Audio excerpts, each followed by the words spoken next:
ریت کے ذروں میں چھپی ایک سلطنت کی کہانی، جہاں کبھی صرف ہواؤں کا بسیرا تھا، پیاس سے تپتا آسمان اور خاموشی میں ڈوبا ہوا سمندر، جہاں مچھیرے اپنے خواب موتیوں میں ڈھونڈتے تھے، جہاں سورج کی تپش ہی سب کچھ تھی اور روشنی ایک خواب۔ مگر پھر ایک قبیلہ آیا، ریت پر قدم پڑے اور صحرا نے کروٹ لی۔ خوابوں نے آنکھ کھولی اور دبئی نے جنم لیا۔ یہ ہے ریت سے روشنی تک کا وہ سفر جسے سن کر صرف حیرت نہیں بلکہ خوابوں کو حقیقت میں بدلنے کا حوصلہ ملتا ہے۔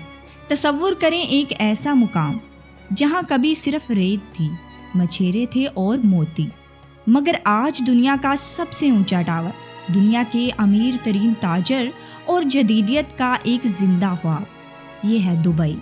چلیے آج ہم جانتے ہیں کہ دبئی نے ریت سے اٹھ کر روشنی کی سلطنت کا یہ حیران کن سفر کیسے طے کیا۔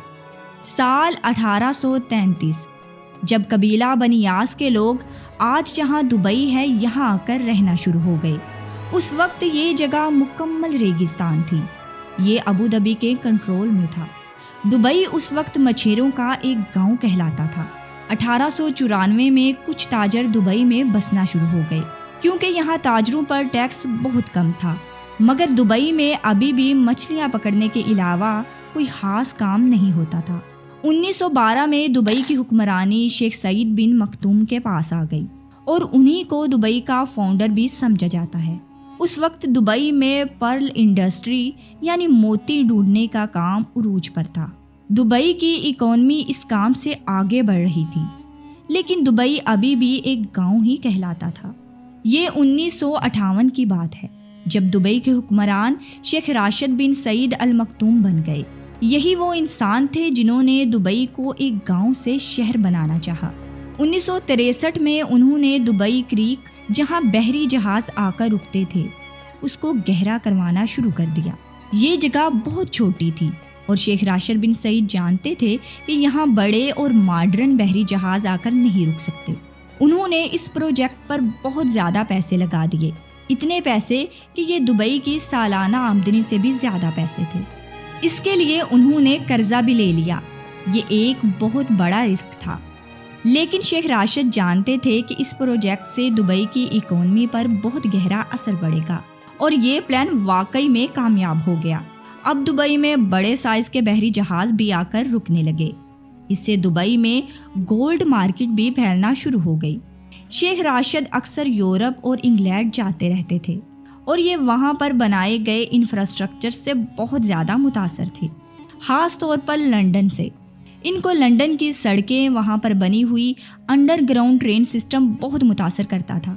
ان کے دل میں بھی خواہش تھی کہ دبئی ایک دن ایسا ہی ماڈرن شہر بن جائے۔ شیخ راشد نے دبئی کو ایک شہر کی شکل دینا شروع کر دی۔ سال 1959 میں انہوں نے دبئی میں ایک ماڈرن ایئرپورٹ بھی بنوا دیا۔ وہ دبئی میں بجلی کی لائنز، ٹیلی فون سروسز اور پورٹس وغیرہ بنوا رہے تھے۔